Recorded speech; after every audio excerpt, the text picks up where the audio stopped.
بسم اللہ الرحمن الرحیم۔ ربوہ کی ایک یادگار، فضل ڈوگر صاحب مرحوم کی یاد میں۔ تحریر ہے آصف محمود باسط صاحب کی۔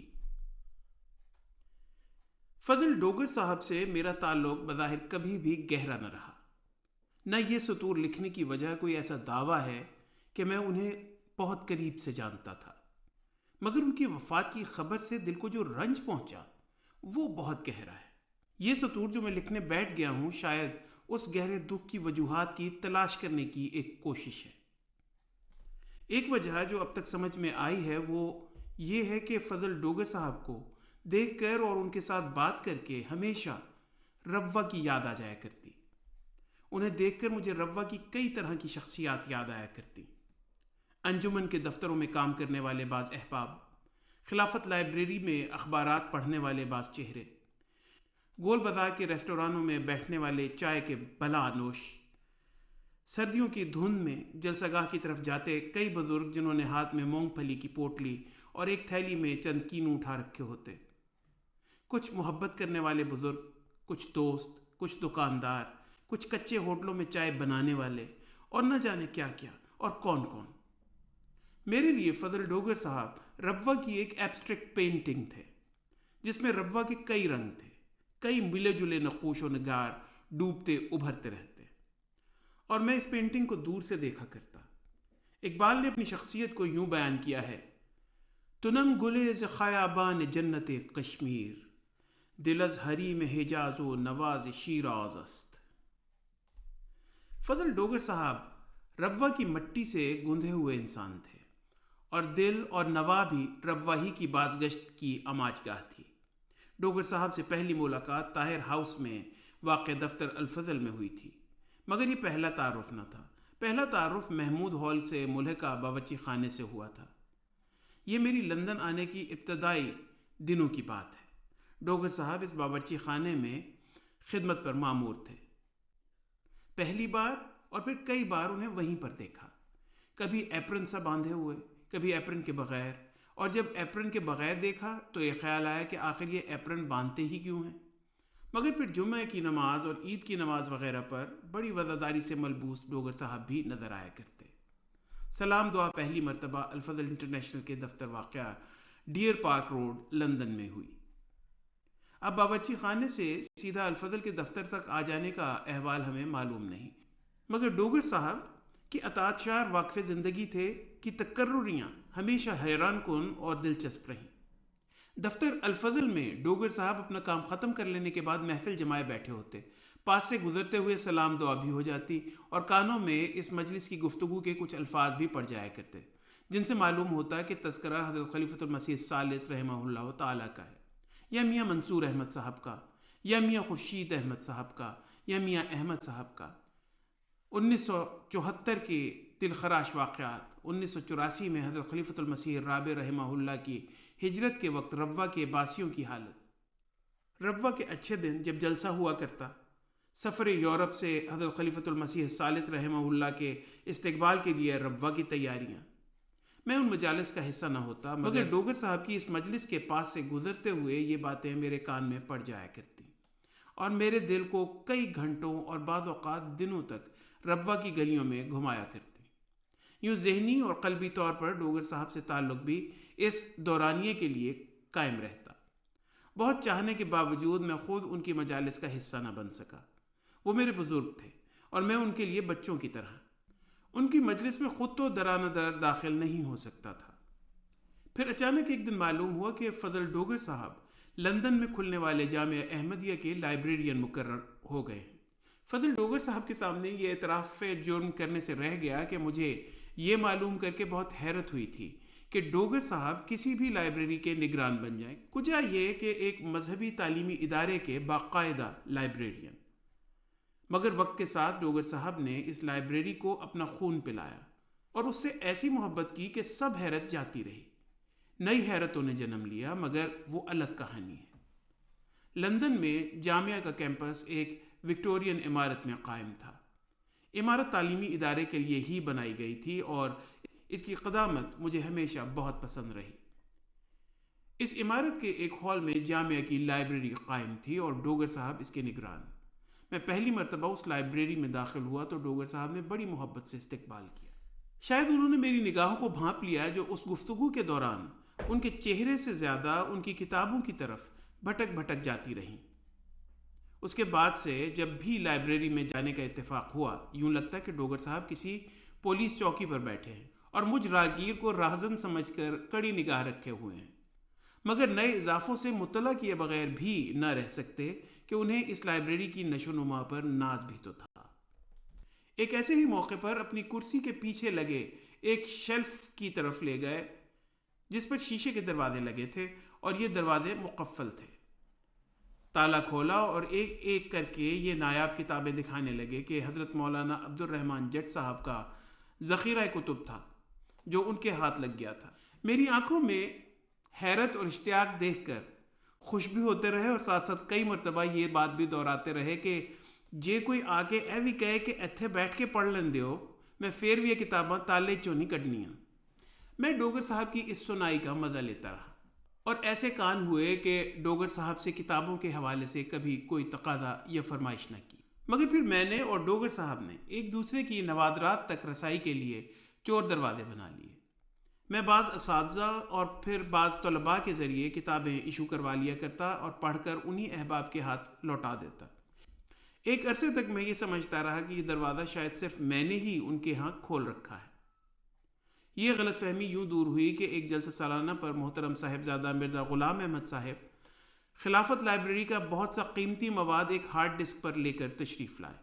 یہ مواد حسب ارشاد حضور انور ایدہ اللہ تعالی شعبہ آرکائیوز میں محفوظ کیا جانا تھا۔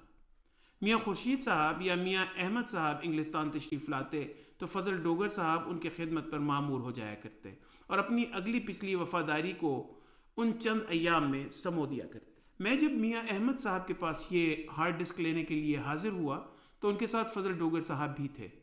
جب میں یہ ہارڈ ڈسک محترم میاں صاحب سے وصول پا رہا تھا تو ڈوگر صاحب نے بس اتنا کہا کہ ماشاءاللہ بڑا ہی نایاب مواد ہے۔ یہ کہتے ہوئے ان کے چہرے پر جو ہلکی سی مسکراہٹ اور آنکھوں میں ایک چمک تھی، اس نے مجھے یہ بتا دیا کہ چور دروازے ہر دروازے کی طرح دونوں دالانوں میں کھلا کرتے ہیں۔ ڈوگر صاحب اس لائبریری کی پرورش کے لیے خود کو وقف کیے ہوئے تھے۔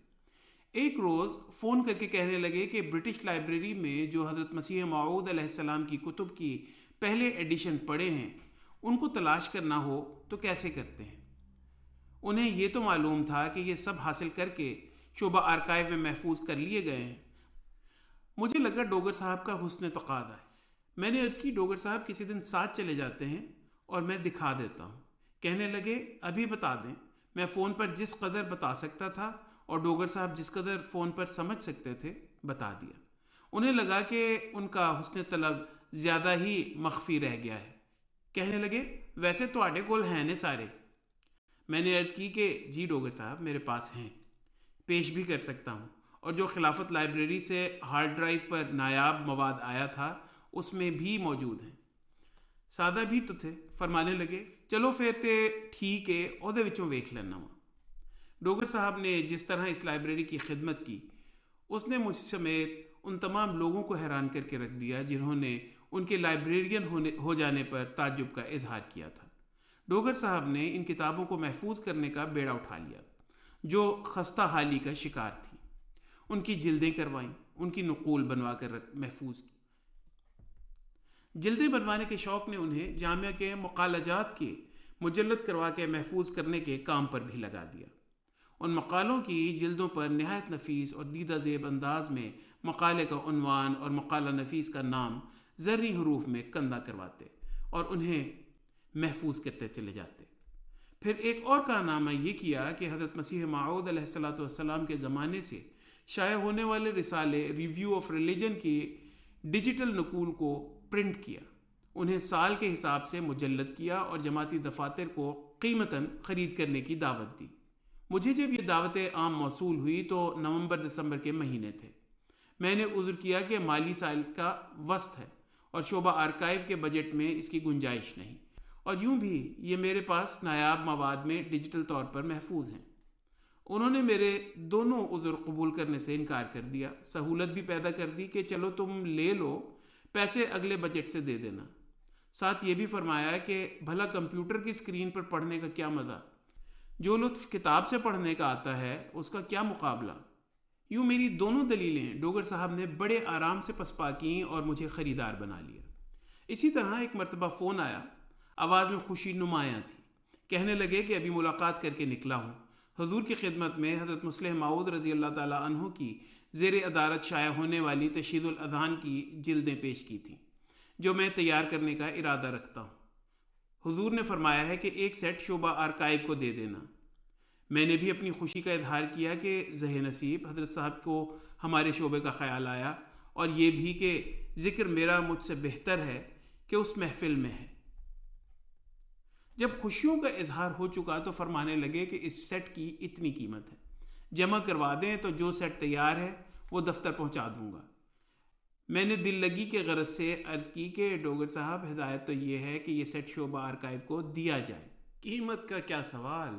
اس سوال کے جواب میں ڈوگر صاحب نے بڑی تفصیل سے بتایا کہ وہ کس طرح جان جوکھوں میں ڈال کر پہلے انہیں رنگین پرنٹ کراتے ہیں، پھر ان کی جلد بندی، پھر اس کی ترسیل وغیرہ، اس خیال سے کہ ڈوگر صاحب میری ہر دلیل کو توڑ دیں گے، اور یہ بھی کہ حضرت صاحب کا ارشاد ہے۔ بجٹ دیکھا نہ کوئی اور عذر کیا، فوری طور پر خریداران کی فہرست میں اپنا نام لکھوا لیا، اور ڈوگر صاحب نے اور باقی سب خیریت ہے پوچھ کر اور میرا جواب سن کر گفتگو کا اختتام کیا۔ سیٹ تیار ہو جانے پر ایک مرتبہ پھر ڈوگر صاحب اسے ہمارے شعبے کے دفتر تک پہنچانے خود تشریف لائے، اللہ تعالیٰ انہیں بہت جزا دے۔ جامعہ کی لائبریری صرف لائبریری ہی نہ تھی، بلکہ ایک اچھا خاصا چھاپا خانہ بھی تھی۔ جامعہ کا نیا کیمپس پرانے والے سے کہیں زیادہ کشادہ ہے، اس حساب سے لائبریری بھی خاصے کشادہ ہال میں قائم ہوئی۔ اس کے ایک گوشے میں ڈوگر صاحب نے اپنا دفتر قائم کر لیا۔ دفتر کیا تھا، ایک پریس کا کارخانہ سا تھا۔ یہاں جلد سازی کا بنیادی سامان پڑا رہتا، اور کچھ کتابیں ڈوگر صاحب نے کسی شکنجے کے نیچے دبا بھی رکھی ہو۔ جلد بندیوں کی بات چلی ہے تو ڈوگر صاحب نے سال ہر سال جامعہ کے طلباء کے کورس کو رجسٹر جلد کروا کر انہیں مہیا کیا۔ ہر سال جو مضامین پڑھائے جانے ہوتے ان سے متعلقہ مواد مضمون وار یکجا کر کے الگ الگ جلد کر دیتے اور طلباء کو مہیا کیا کرتے۔ یوں گزشتہ کئی سالوں میں جامعہ UK سے فارغ التحصیل طلباء کے حصول علم میں ڈوگر صاحب ایک اہم کردار ادا کرتے رہے۔ خود بہت تعلیم یافتہ نہ تھے، مگر جامعہ کے طلباء کے لیے یہ نصاب کورس کے مجلد رجسٹر تیار کروا کے اس شعر کی عملی تصویر بن گئے کہ میرے قبیلے میں تعلیم کا رواج نہ تھا، میرے بزرگ مگر تختیاں بناتے تھے۔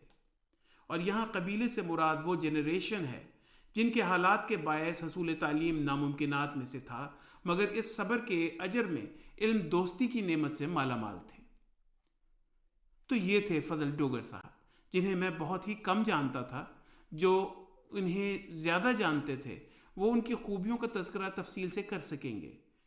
میں نے تو بس اپنے دل کا بوجھ ہلکا کیا ہے، وہ بوجھ جو ربوہ کے یادگار ایک شخص کے چلے جانے کے دکھ کا بوجھ ہے۔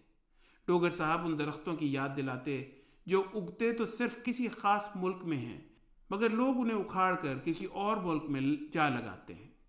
ڈوگر صاحب ربوہ کی مٹی میں اگے، ان کی جڑیں وہیں موجود رہیں، پھر ایک آرائشی درخت کی طرح انگلستان میں لگا دیے گئے۔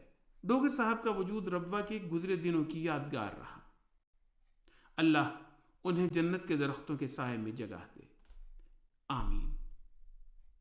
آواز تھی معید حامد کی۔